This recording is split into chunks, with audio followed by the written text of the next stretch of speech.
6:45 ng umaga, pinarangalan ng DILG Isabela sa Search for Top Achievers in Region 2 na ginanap sa Pulsar Hotel and Convention Center bilang pagkilala sa kanilang patuloy na kahusayan at serbisyo publiko.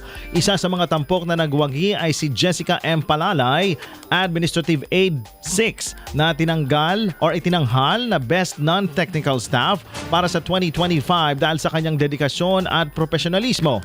Nakamit din ng DILG Isabela ang mga parangal sa iba't ibang kategorya, kabilang ang second place Best Cluster Operations para sa Cluster 3 sa pamumuno ni Ginang Carla Bernadette Aldea Rolan.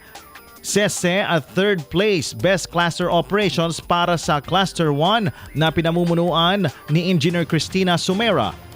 Nakuha rin ng Provincial Office sa pamumuno ni Engineer Corazon D. Toribio, CESO 5, and second place Best Provincial Operations sa buong Rehiyon 2. Ilan pang kawani mula sa Isabela ang napabilang sa mga finalist sa prestihiyosong kompetisyon, kabilang sina Administrative Aide 4 Akin Tumaliwan, Engineer 2 Razel John B. Gregorio, Local Government Operations Officer 3 Christy Ana Cielo, LGOO 6 Ronalyn P. Makinad Casilla, LGOO 6 Love Angel A. Peredo Zinampan at LGOO 6 Michael Angelo Benigno. Patunay ito ng malawakang kontribusyon ng lalawigan sa pagpapaunlad ng lokal na pamahalaan. Binigyang diin ng DILG Region 2 ang Star 2 ay naglalayong kilalanin ang mga individual na at tanggapan na patuloy na nagtataas ng antas ng serbisyo sa rehiyon. Sa pagtatapos ng programa, pinuri ng pamunuan ang mga nagwagi bilang huwara ng integridad at dedikasyon sa pampublikong paglilingkod.